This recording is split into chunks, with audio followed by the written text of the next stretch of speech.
Today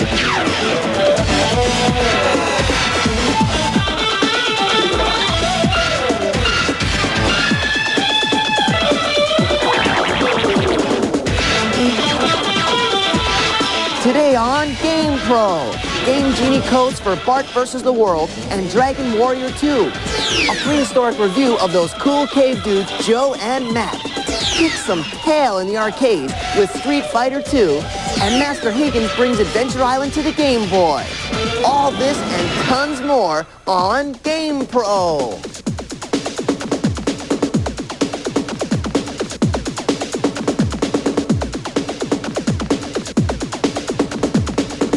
Hello, everybody, and welcome to GamePro. I'm JD Roth, and I'm hanging here with tons of tips and tactics to make you the best gamer on your block. And who are the wizards with all this prime time information? GamePro magazine is who. And let me tell you something. They came up with the A+ material this week. So let's get it off the dime with a trip down to SWAT World. Secret weapons and tactics. Ah, there you are. Let's get things going right away with some hot-off-the-presses codes for your Galoob Game Genie. For starters, I got one hot one that'll put some serious firepower into that all-new Simpsons cart, Bart vs. the World for your NES. So plug in the Game Genie and check this baby out. Get into the code screen with your Game Genie firmly attached and enter PAE ZPAAE. Now write this down, because it's not, and I repeat, is not in your Game Genie code book. Here it is again. Enter PAE ZPAAE and start your game with 99 firecracker balls.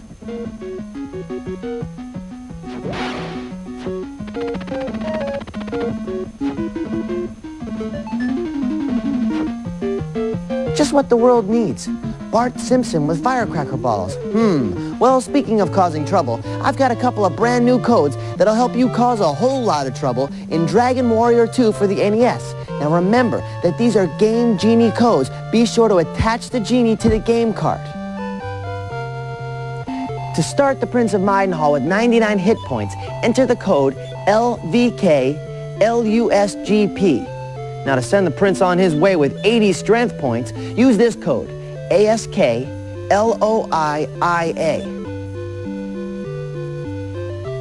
Once again, that's LBKLUSGP for 99 hit points. And to give the Prince 80 strength points, enter ASKLOIIA.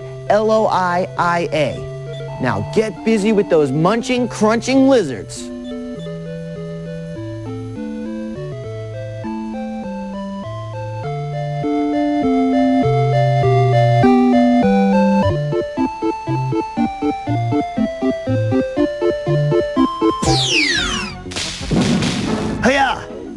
I scared him.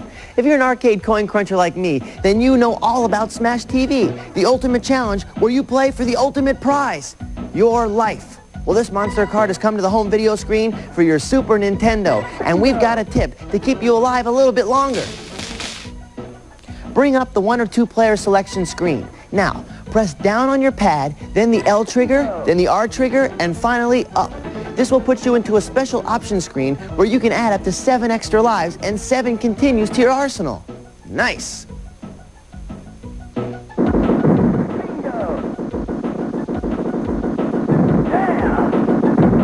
Watch it! Phew! Let's run that by you one more time. First, bring up the 1 or 2 player selection screen. Next, press down, L, R, and up. This will get you into a special option screen where you can add up to 7 extra lives and 7 continues. Now go get those guys.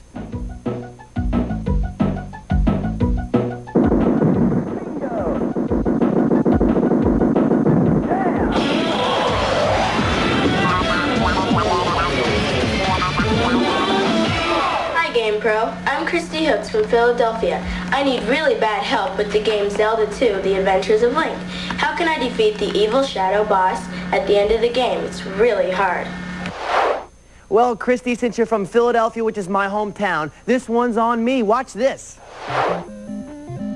Now this wasn't easy, but we figured out a secret way to defeat the evil Link lookalike. When you begin the fight, cast the shield spell. Now, press button B as fast as humanly possible. If you have a turbo feature on your controller, you will definitely want to use it here.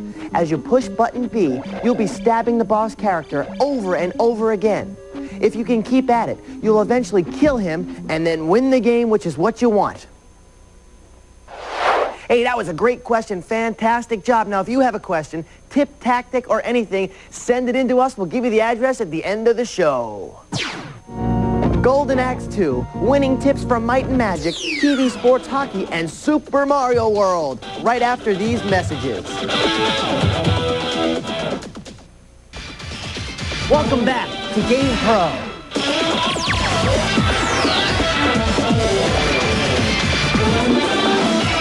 All right, look, nerd bashing has been going on since prehistoric times. And if you don't believe that, just ask these two cave dudes, Joe and Mac. Now, these stars of the video arcade are coming to the home screen on an all-new exciting cart for the Super Nintendo. Now, these most handsome of cave guys have been picking on the prehistoric nerds, and it's revenge time. You see, the cave nerds have snuck into Joe and Mac's camp and have scared away all the cave babes. Whoa, foul play. It's up to Joe and Mac to go get back the girls in this most enjoyable journey through prehistoric times. One of the only SNES side-scrolling games right now that allows you to have two characters in the game at the same time. Joe and Mac gives you the option of tackling the game alone or bringing along a friend. What's more, the game gives you the choice of having the characters cooperate or compete in a battle which covers 3 4-part stages, including everything from subterranean caverns to hot volcanic wasteland. Nice. And what do they encounter? Dinosaurs? Dinosaurs. And, yep, that's right, more dinosaurs. There are small dinos, large dinos, and even some seriously extra large dinosaurs. They can fly at you, swim at you, and if you hurt their feelings, check it out. They'll even cry for you. Now, there are some other cave dwellers which you need to watch out for, because the guys are more interested in Joe and Mac for dinner than they are in dino burgers. Yuck. Now, the weapon arsenal begins with a simple club, but check this out. Joe and Mac crack open dinosaur eggs. They can power up their clubs so that they shoot bones, boomerangs, fire, and the world's greatest invention, the wheel. And once you collect all the power-ups possible, you can switch ammo with just the tap of a select button. Now, with all these weapons and bad guys as targets, the question is, do Joe and Mac know how to use them? No doubt about it. These characters can run, jump, swing, squat, and turn on a dime, and they do it in full Technicolor bloom. Check out the backgrounds. Have you ever seen such a clean look on the home screen?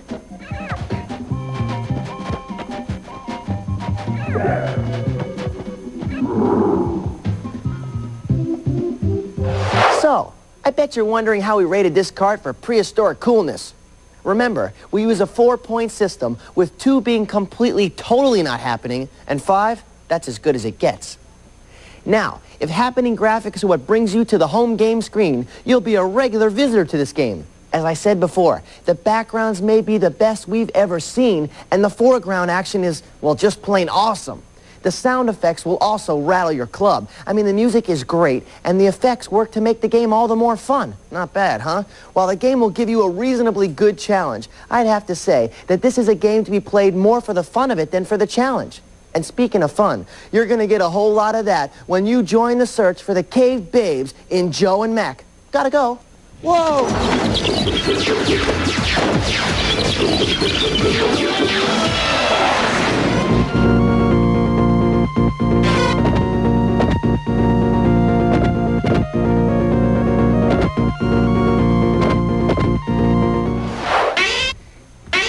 Gilius Thunderhead, Axe Battler, and Tyrus Flare. You know these 3 champions of truth, justice, and the Sega Genesis way ever since they executed Death Adder and Deathbringer in Golden Axe. Well, these heroes were sitting around the campfire one day with nothing to do when a cloaked messenger suddenly appeared before them. He proclaimed that the Golden Axe had been stolen from the weapons vault once again, and it's up to our 3 heroes to rescue the axe from the deranged creatures of Dark Gold. That's right. Welcome to Golden Axe 2, the next installment in this action-packed series for the Genesis. Now, if you're a veteran hacker and slasher, you probably find Act 2's gameplay to be nearly identical to its predecessor. It's a side-view blade blaster set in a medieval fantasy land. Now, you can choose from two versions. The first is a player versus player or player versus computer practice session. Then there's the normal arcade-style game. You can go at it alone or play with a bud. Haven't done it both ways. I'd suggest you play with a bud because the two-player simultaneous mode is twice as fun and double the trouble for the enemies. You can choose any of the three heroes to be your character, each bringing different skills to the game, including some that are a bit different from the original acts. The game involves a long trek through 6 stages of action, spanning ransacked towns, creepy caverns, and a heavily fortified castle. And you gotta make it through all this before you get a glimpse at the evil incarnate himself, Dark Gold. Keep in mind that this is not a journey for the heart. The evil Gold throws everything but the kitchen sink at you. He starts with your basic humanoid cannon, but then increases the challenge by attacking you with grave-robbing skeletal warriors, tail-whipping lizard men, and spell-chanting magicians. Yikes. And if you want bosses, well, these dudes are nasty. We're talking 20-foot-tall trolls and headless knights in shining armor. Of course, you're not without your own abilities. In addition to your own hacking and slashing skills, you want to remember to knock out the wizards when you see them, because you can grab their spell books and boost your own magical strength. And in Golden Axe 2, Gilius can master earth magic up to power of 3, while Axe Battler's tornadoes reach level 4. What's more, Tyrus now knows fire to the power of 7. Now, while the graphics and sound are nothing to get excited about, if you happen to like hack and slash games, you might want to give Golden Axe 2 a try. If it's action you're looking for, I think you'll agree you've come to the right place. Have fun. Secret weapons and tactics. Hey, cool. If you've been working out on Might and Magic for Genesis, you know that this fantasy role-playing card is one of the toughest challenges around, especially if you're just starting out. Here's a tip to get you all the golden experience you need early in the game.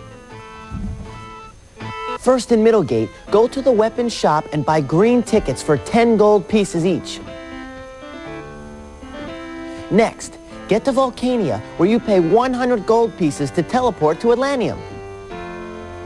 Once you reach Atlantium, exit the city, going west 3 steps, passing over the entrance until you reach a pod of raw sewage.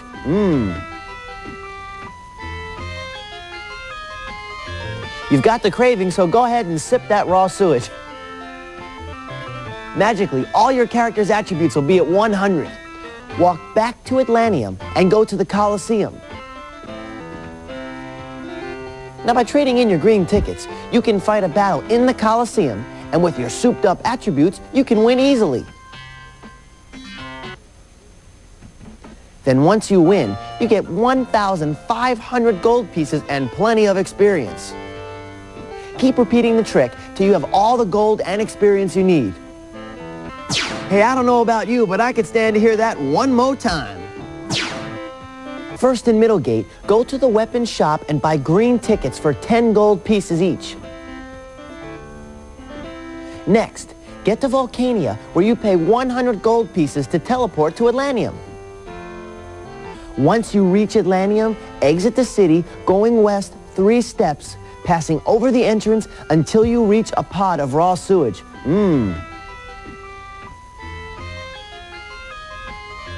You've got the craving, so go ahead and sip that raw sewage. Magically, all your character's attributes will be at 100. Walk back to Atlantium and go to the Coliseum. Now, by trading in your green tickets, you can fight a battle in the Coliseum, and with your souped-up attributes, you can win easily. Then once you win, you get 1,500 gold pieces and plenty of experience. Keep repeating the trick till you have all the gold and experience you need. Okay, let's face it. If you want to find yourself on the winning end of the puck in TV sports hockey for the TurboGrafx 16, you're going to want to lace up as the Canada team. Use this password and take charge of the ultimate skating sensations. Enter the password mode. Now type in GDMDOCI. That's it. Go for the glory and the trophy.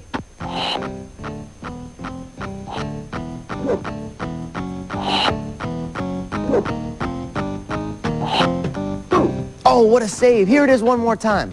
Enter the password mode and type in GDMDOCI. Now go for it. Next, terrific tips for Base Wars in Super Mario World after these messages, and I'm not kidding.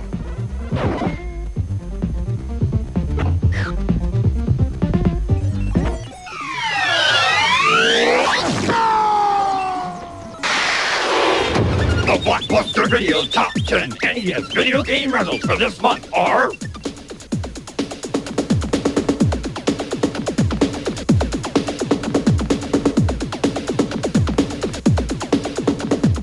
Joystick lets you bust 8 moves along with 6 attack buttons at your disposal for punching and kicking.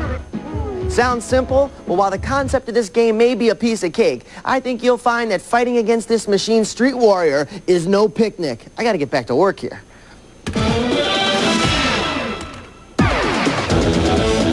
Secret weapons and tactics.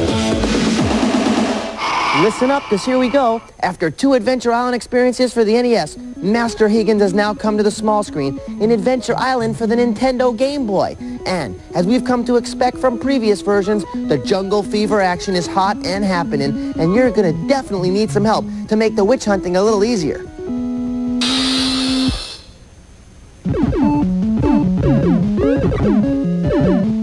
Okay, in Area 3 of the first island, you'll be running through the dark environs of a creepy cave. After you pass the first frog, climb up on one ledge and down another. Turn around where you land and shoot with your dinosaur or throw axes at that invisible egg. Next, jump and the egg will reveal itself. Break open the egg and you'll warp into a room where the friendly dragon gives you the Hudson Bee.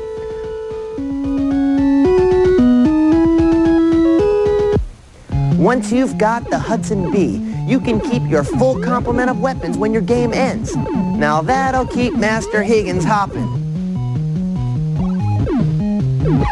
Let's look at that again. Go to Area 3 in the first island.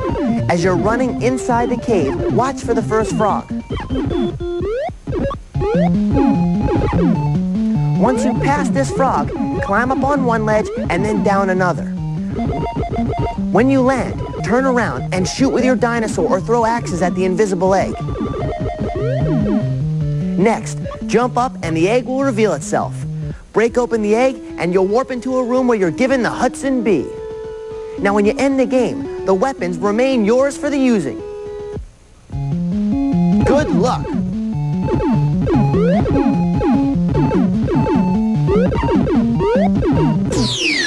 One of my favorite games for the Nintendo is Base Wars. It's mean, it's metallic, and all hardball. So, if you want to enter this slugfest with a little extra power, check this out. Go into the edit mode and select Team A or Team B. Now, enter your name as Terminator 2.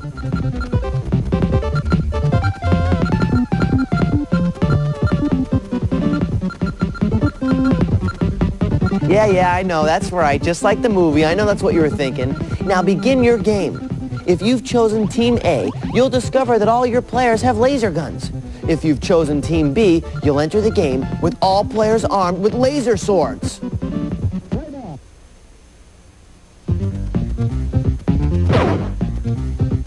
Let's run this down one more time. Enter the edit mode and select Team A or Team B. Now, enter your name as the big Terminator 2. That's all there is to it.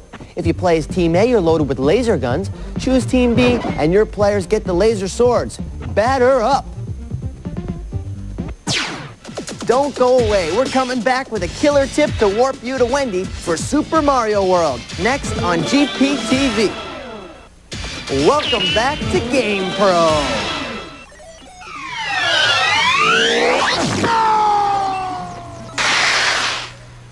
Hey, some of the most popular carts available are sports games. There's John Madden football, NHL hockey, super tennis, bases loaded, my main man Magic Johnson basketball, hole-in-one golf, and there's even more than that. We've all grown up with sports, but did you ever wonder where sports come from?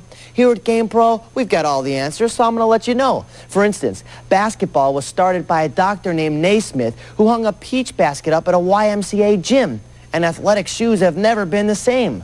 All right, check it out. Golf goes back as far as the 15th century and was once prohibited in Scotland because its popularity interfered with the sport of archery, which was essential to the country's national defense. Golf was introduced to England by Scottish noblemen during the reign of King James, but the origin of bowling remains a mystery.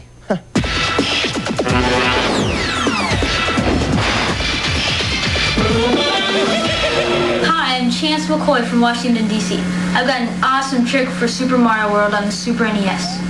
In Chocolate Island 2, there is a secret way to warp to Wendy. All you have to do is enter the second pipe with 250 or more seconds remaining on the clock. You'll discover a secret goal which leads to Wendy Koopa's castle.